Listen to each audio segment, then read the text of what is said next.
Muito bem, estamos aqui de volta para mais um pedacinho dessa aula, que é a aula de número 9, parte B, tá? A gente já começou ela, uma primeira parte, onde a gente viu sobre layouts, etc. O que a gente vai ver agora? Vamos dar uma olhada. Vamos dar uma olhada agora.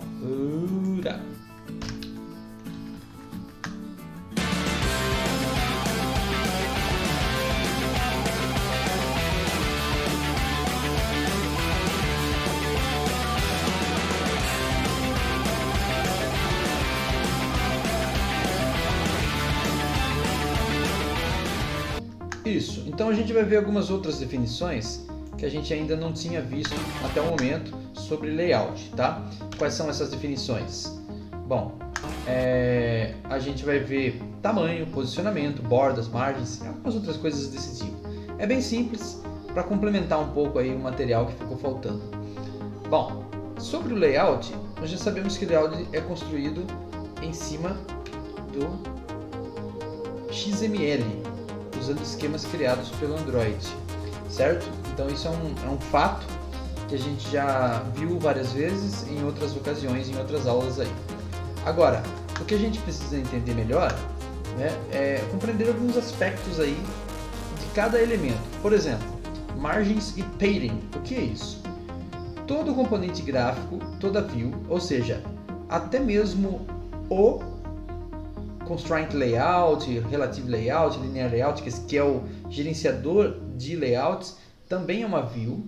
Então ele possui margem e posicionamento. E essa margem e posicionamento normalmente é sempre em relação ao pai, ou seja, ao elemento pai. Quem é o elemento pai do Constraint Layout? Ou de qualquer outro gerenciador de layout dentro de uma janela, dentro de um Activity? É a borda da tela. Então, eu posso querer fazer um aplicativo em que o meu aplicativo vai até a borda da tela, no último milímetro ali. Mas eu posso também criar uma bordinha ali. Ou eu posso também usar o padding para fazer isso. Qual que é a diferença então do padding e da margem? Então, já falamos que a posição dos elementos, isso vai depender do gerenciador e também daquela história de match parent ou wrap content. Match parent liga totalmente ou conecta-se totalmente ao tamanho do pai. Mas o wrap content usa exatamente o tamanho que é necessário apenas. Agora, a questão de posicionamento, como nós já vimos, tem a ver com isso, mas as margens e os paddings são coisas diferentes. Você está vendo nesse desenho aí que a margem é em relação a um objeto, ao seu pai ou a algum outro elemento, no caso do Constraint Layout, né? Então eu posso ter uma margem entre um elemento e outro definido pelo próprio objeto. Mas eu também tenho a margem interna, que é o chamado padding, que você está vendo ali. Esse padding é tipo uma margem que começa a partir da borda do elemento, se ele tiver borda, por exemplo, e dá um espaço para começar a aparecer o conteúdo do elemento. Digamos que seja uma caixa de texto. Então esse conteúdo vai ser o próprio texto. Se for uma imagem, o conteúdo vai ser imagem. Eu posso criar uma bordinha dentro da bordinha, entendeu? Então eu posso ter dois tipos de espaçamento aí. O recuo externo é a margem, como a gente já falou.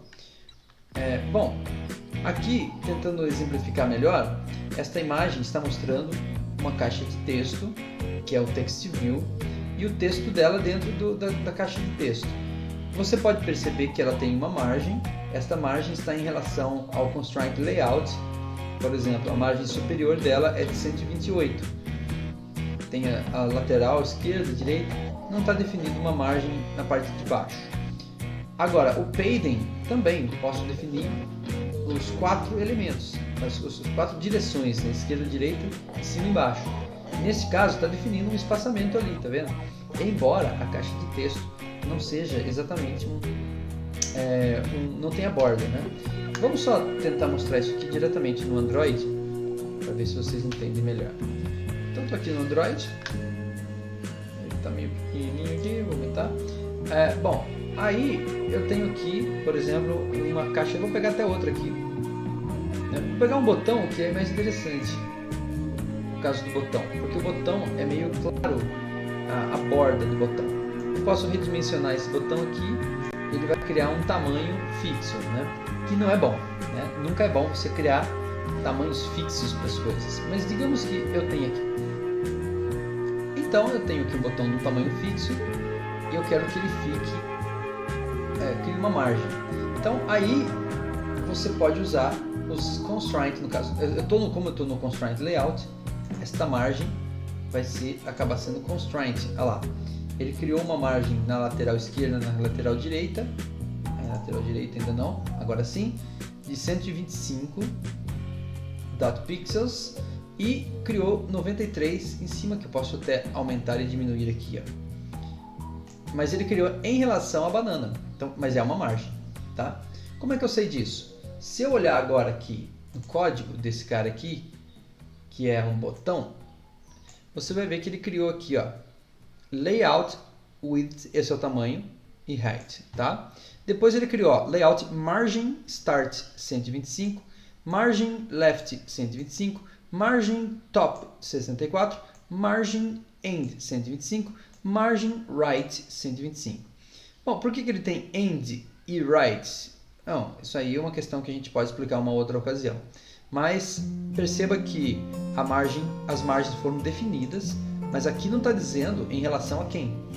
Quem que vai dizer em relação a quem as margens estão definidas? Não importa qual seja quem ou quais são as relações de margens, as margens serão essas. Aqui embaixo aqui está definido, mas esse já é um outro detalhe, né? São as constraints. Eu estou dizendo que o constraint end é o parent, que o constraint start é o parent e o top to bottom é o cara de cima, text view. Entendeu? Então daí ele vai criar essas margens aqui que eu estou vendo. Isso é margens, né? Mas tem o tal do padding. O que seria o padding então? Então vamos procurar aqui, ó, na listagem de atributos do meu botão e você vai encontrar o padding e tá sem nada aqui. Tá sem nada. Tem o padding. Se você colocar um padding total, ele vale para as 4 direções ou separadamente, ó. Por exemplo, padding left 12. Parece que não mudou nada, né? Mas o que acontece? Acontece que o texto interno do botão, vou tentar colocar 120 aqui. Olha lá. Padding left 120. Então o texto interno do botão ficou com um espaço de margem de 120. Jogou o texto lá para frente, né? Se eu colocar 120, tirar esse 120 daqui, colocar 120 aqui, aí, meu filho, nem cabe. Colocar 60 então, já está mais ou menos assim, né? Vou colocar 10. É que existe uma definição de que isso aqui está centralizado, né? Essa é uma outra definição que eu não falei agora. Mas, de qualquer forma, você pode definir um padding específico, por exemplo, no caso do top, 10. E aí eu posso manter isso aqui um pouco mais para cima. Por exemplo, se eu tirar essa centralização, que essa centralização fica no gravity, deixa eu achar o gravity dele aqui, letra G, gravity, vamos ver aqui, gravity, A, B, C, D, F, G, aqui, ó, esse gravity está definido, nada, então ele vai para o centro. Mas se eu definir que eu quero ele no topo,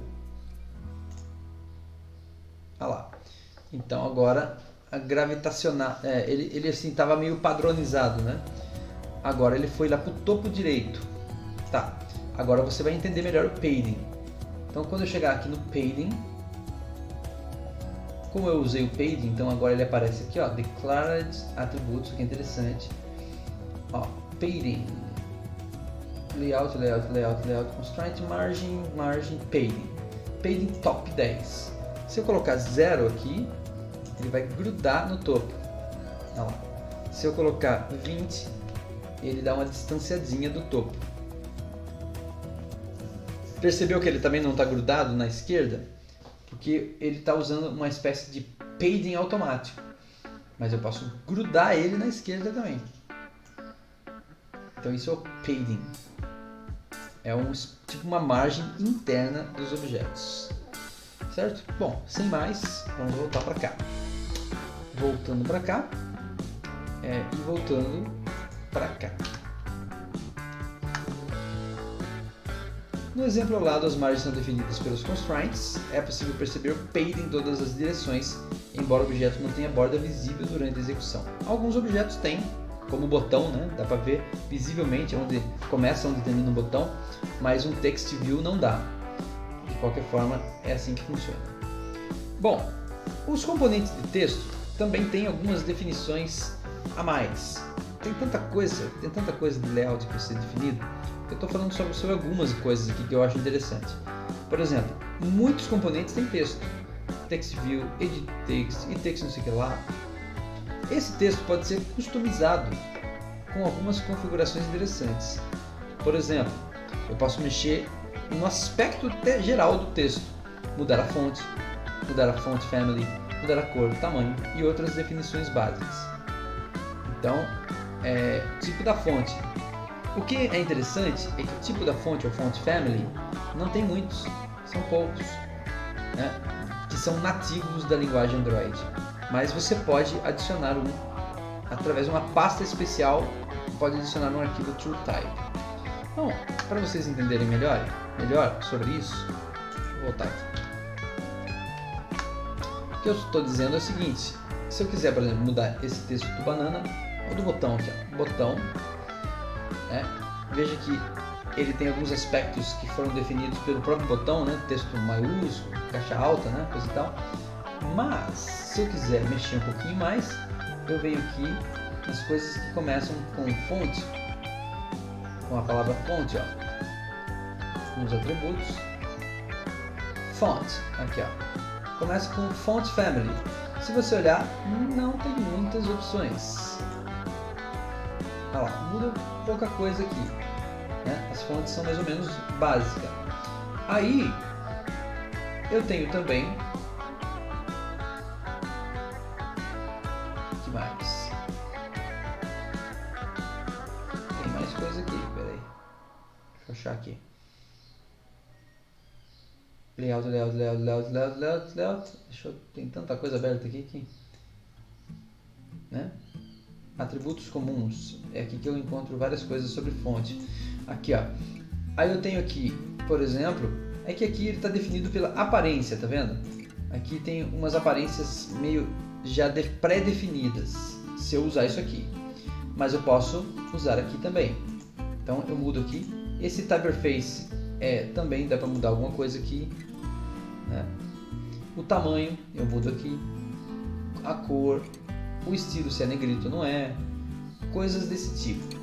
Agora, se eu quiser uma fonte que não esteja nessa listinha aqui, que são bem poucas mesmo, as fontes que estão aqui, então eu posso mudar esse typeface aqui, ó, e colocar um customizado aqui, uma fonte que eu baixei. Mas o que eu vou ter que fazer para fazer isso? Eu vou ter que vir aqui no meu app, adicionar, aqui você não vai ver, clicar com o botão direito, dar um new, e lá em folder, adicionar uma folder chamada asset folder, e aí ela vai aparecer aqui para você, ó, esse cara aqui. Dentro é uma pastinha, né? Dentro daquelas pastinhas originais, ele acrescenta uma, assets. E aí você vai lá no seu computador, na internet, sei lá, e baixa uma fonte TrueType Font, TTF, um arquivo TTF. Sobe ele para cá e aí você vai poder usar esse arquivo via programação. Você vai usar, ou você vai procurar também uma fonte aqui, né? Espera aí, font typeface. Você vai procurar font family. Você vai procurar aqui, ó, no assets fonts. Aqui não está aparecendo, então mais aqui, font resource file, e você vai poder utilizar outras fontes aqui. Aqui como eu não tenho nenhuma instalada, né, nenhuma adicionada ao meu projeto, eu não vou conseguir demonstrar. Dá para fazer isso via código também, tá? É só para vocês saberem que isso é possível, tá? Outras coisas aqui que são possíveis, né? Opa, deixa eu voltar aqui. Que aqui no código você poderá ver que tem algumas definições aqui, por exemplo, de fonte.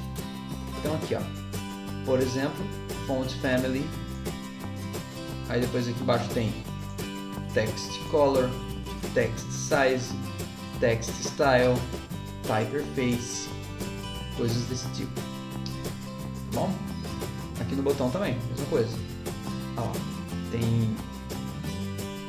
Na verdade aqui eu não mexi muita coisa, então só tenho aparência mesmo. E a font family que eu mexi. Tá? Os XMLs trabalham assim, tudo tem um padrão e normalmente aparece ali no XML somente o que saiu do padrão. Tá bom? Bom, voltando aqui então agora na nossa apresentação para falar sobre mais alguma coisa sobre fonte. Então o que você está vendo aí é isso que eu acabei de mostrar agora, né? Algumas alterações que foram feitas possíveis, né? Ainda sobre os textos, né? Você está vendo aqui que tem um texto ali escrito socorro-me, subi no ônibus em Marrocos, um texto meio longo, não coube. Então tem algumas coisas para a gente falar sobre isso, que é o ellipsize e o max lines. O que acontece? Max lines é para você definir, como o próprio nome diz, quantas linhas eu quero.